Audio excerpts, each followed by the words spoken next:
اگر آج کے بعد میرے بھتیجے محمد صلی اللہ علیہ وسلم کو تو نے کچھ کہا تو مجھ سے برا اور کوئی نہیں ہوگا۔ ابو جہل کو خوب سنائی، ابو جہل کو ہمت نہ ہوئی امیر حمزہ کا مقابلہ کرے، اتنا بڑا شیر تھا امیر حمزہ۔ واپس آئے، اللہ کے پاک نبی صلی اللہ علیہ وسلم کو بتایا، اے بھتیجے خوش ہو جا، میں نے تیرا بدلہ لے لیا ہے۔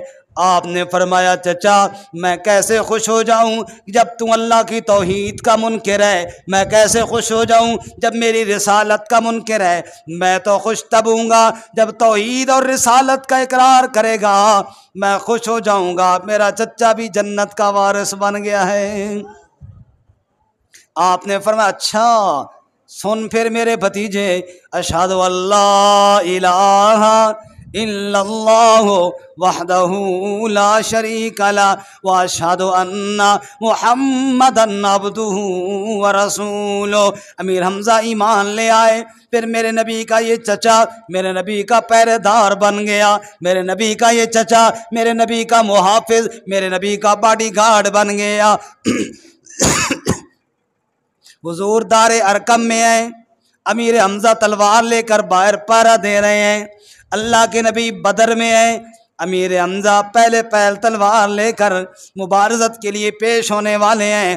پھر احد میں ہیں، امیر حمزہ میرے نبی کے ساتھ احد میں ہیں۔ آج احد کا میدان سجا ہوا ہے، میرے نبی کا یہ چچا جو نبی پاک صلی اللہ علیہ وسلم کے سکے بھائی عبداللہ کا بھائی تھا، میرے نبی کے ساتھ چل رہا تھا۔ سب کو سبحان اللہ۔ امیر حمزہ رضی اللہ تعالیٰ عنہ کی بات آئی، ایک بڑی پیاری بات عرض کر دوں اگر توجہ فرمائیں۔ امیر حمزہ میرے نبی صلی اللہ علیہ وسلم کے سکے چاچے تھے اور عمر میں نبی پاک سے صرف 2 سال بڑے تھے۔ کتنے سال بولو جی؟ 2 سال کوئی خاص فرق نہیں ہوتا، عموماً جب بندہ بڑا ہو جائے تو برابر ہی لگتے ہیں، تو یہ نبی پاک کے برابر لگتے تھے، دیکھنے والے فرق نہیں کر سکتے تھے کہ بڑا کون ہے ان میں۔ ایک دن ایک بندے نے سوال کیا حضرت امیر حمزہ رضی اللہ تعالیٰ عنہ سے، آپ بڑے ہیں یا محمد صلی اللہ علیہ وسلم بڑے ہیں؟ بات بڑی توجہ سے سننے والی ہے۔ بندے نے سوال کیا حضرت امیر حمزہ رضی اللہ تعالیٰ عنہ سے کہ آپ بڑے ہیں یا حضرت محمد صلی اللہ علیہ وسلم بڑے ہیں؟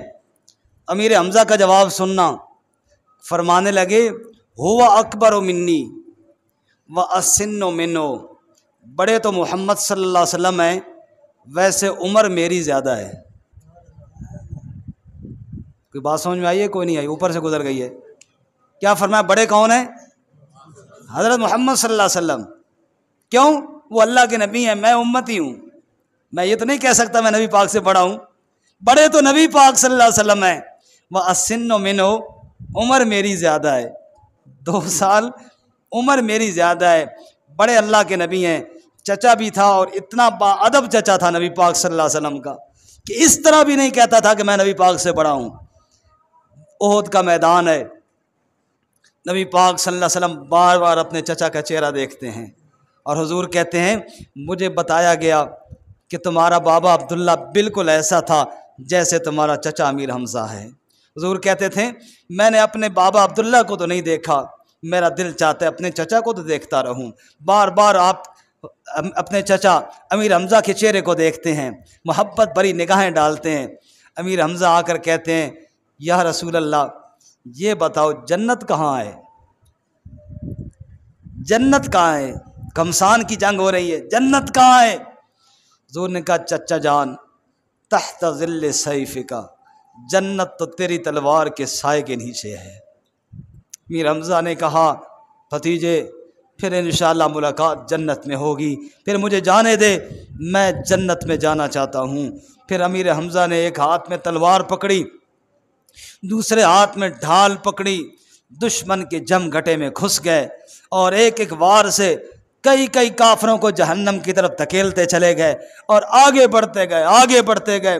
حملہ ہوتا رہا، امیر حمزہ آگے بڑھتا جا رہا ہے، آگے بڑھتا جا رہا ہے، حتیٰ کہ واشی جو بعد میں وہ بھی مسلمان ہو گئے، انہوں نے پتھر سے چھپ کر کے حملہ کیا۔ کہتے ہیں میں نے دیکھا تھا امیر حمزہ کا سامنا تو میں کر نہیں سکتا، میں پتھر کے ساتھ چھپ کر بیٹھ گیا، میں نے دیکھا وہ آگے بڑھ رہے ہیں، بڑی جرت سے آگے بڑھ رہے ہیں، صفایا کرتے جاتے ہیں، آگے بڑھتے جاتے ہیں۔ میں نے کہا چلو جب یہاں سے آگے بڑھ جائیں گے تو میں چھپ کر بیٹھا ہوں گا، میں پیچھے سے حملہ کر دوں گا۔ امیر حمزہ وہاں سے آگے بڑھے، وحشی نے پیچھے سے نیزہ مارا، جو نیزہ جا کر ان کو لگ گیا۔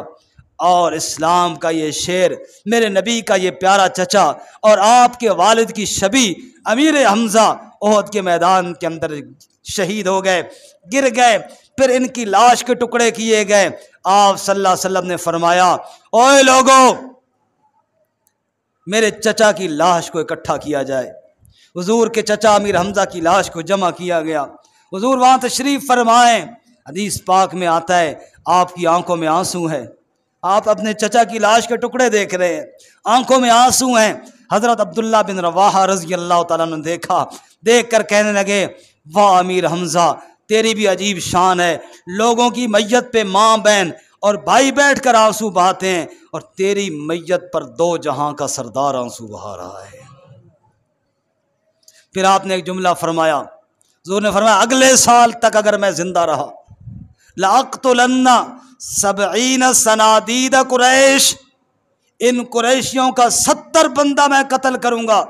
اپنے چچا کا بدلہ تب ہوگا، میرا شیر چاچا اور میرے باپ کی شبیہ چچا انہوں نے مار ڈالا، اور اس پہ دردی کے ساتھ مار ڈالا۔ میں 70 آدمی ان کا ماروں گا، تب جا کر میرے چچا کا بدلہ ہوگا۔ میرے نبی نے یہ بات کہی تو رب نے فرما، کتبنا علیہم فیہا ان النفس بالنفس والعین بالعین والانف بالانف والاذن بالاذن والسن بالسن والجروح قصاص۔ میرے محبوب، ہم نے تو قانون یہ بنایا ہے، ایک کے بدلے میں ایک ہوتا ہے، ایک کے بدلے میں 70۔ اچھا یا اللہ، ایک کے بدلے میں ایک ہوتا ہے، اس واشی کو تو میں نہیں چھوڑوں گا، جس واشی نے امیر حمزہ کا قتل کیا ہے اس کو تو میں نہیں چھوڑوں گا۔ چند دن گزرے، واشی کے دل میں توبہ کا احساس پیدا ہوا۔ آپ نے فرمایا تھا واشی جہاں ملے قتل کر دیا جائے، واشی کے لیے کوئی معافی نہیں ہے۔ واشی کے دل میں احساس پیدا ہوا، یہ میں نے کیا کر دیا، میں نے اسلام کا ایک سپاہی مار ڈالا، توبہ کرنی چاہیے، اللہ سے معافی مانگنی چاہیے۔ چلو نبی پاک کے پاس چلا جاتا ہوں، معافی مانگتا ہوں، معاف کر دیے تو ٹھیک ہے، نہ کیا مار ڈالا تو ٹھیک ہے، مجھ سے غلطی ہوئی ہے، میں جاتا ہوں معافی مانگنے کے لیے۔ اللہ اکبر۔ واشی چلے ہیں مدینہ کی طرف، توبہ کی نیت سے چلے ہیں۔ میرے رب نے وہی بھیجی، میرے محبوب، وہ امیر حمزہ کا جو قاتل واشی ہے نا، وہ توبہ کی نیت سے آ رہا ہے۔ اور میرے محبوب، جب اس نے توبہ کی نیت کی ہے، میں نے تو معاف کر دی ہے، اب تو بتا تیرا کیا خیال ہے۔ یا اللہ، جس کو تو نے معاف کیا ہے اس کو میں نے بھی معاف کر دیا ہے۔ میرے بھائیوں، اسلام کی تاریخ میں بڑے بڑے شہداء کا خون ہے۔ اسلام کی تاریخ میں وہ خنسا بھی ہے، احد والے دن جس کو خبر ملی تیرا باپ شہید ہو گیا، کہتی ہے انا للہ و انا الیہ راجعون۔ چلو یہ بتاؤ نبی پاک کا کیا حال ہے؟ کہا نبی پاک کا تو پتہ نہیں، تیرا بھائی شہید ہو گیا، انا للہ و انا الیہ راجعون، نبی پاک کا کیا بنا؟ او بھائی تیرا بیٹا شہید ہو گیا، انا للہ و انا الیہ راجعون، نبی پاک کا کیا بنا؟ اور دوسرا بیٹا بھی شہید ہو گیا، کہا نبی پاک کا کیا بنا؟ کہا حضور تو خیریت سے ہیں۔ کہا باپ بھی شہید ہو گیا، بھائی بھی شہید ہو گیا، بیٹے بھی شہید ہو گئے، اللہ کے نبی خیریت سے ہیں تو میں کوئی پرواہ نہیں ہے، مجھے الحمدللہ حضور تو خیریت سے ہیں۔ اسلام کے دامن میں ایسے مجاہد بھی تھے، اسلام کے دامن میں حبیب انصاری بھی تھے، مسلمہ کذاب کے دربار میں جن کی انگلیوں کے پور کاٹے گئے، پھر ہاتھ کاٹا گیا، پھر کونی کاٹی گئی، پھر کندھا کاٹا گیا، پھر دوسرا ہاتھ، پھر پاؤں، اور پھر دوسرا پاؤں، اور وہ کہتا تھا کہ مجھے نبی مان لو، کہہ دو کہ یہ سچا نبی ہے۔ مسلمہ کذاب کے دربار میں کھڑے ہو کر حبیب انصاری کہتے ہیں جس کو اللہ کے نبی نے جھوٹا کہا اس کو میں سچا کیسے کہہ سکتا ہوں، یوں جان قربان کر دی۔ اور پھر اسی طرح یکم محرم الحرام کو مصلی رسول پر فاروق اعظم نے جان قربان کی، پیٹ چاک ہے فاروق اعظم کا رضی اللہ تعالی عنہ نبی کے مصلی پر ہے، اور لوگ فاروق اعظم کو اٹھانے کے لیے آگے بڑھے، عمر فاروق کہتے ہیں پہلے نماز مکمل کر لی جائے۔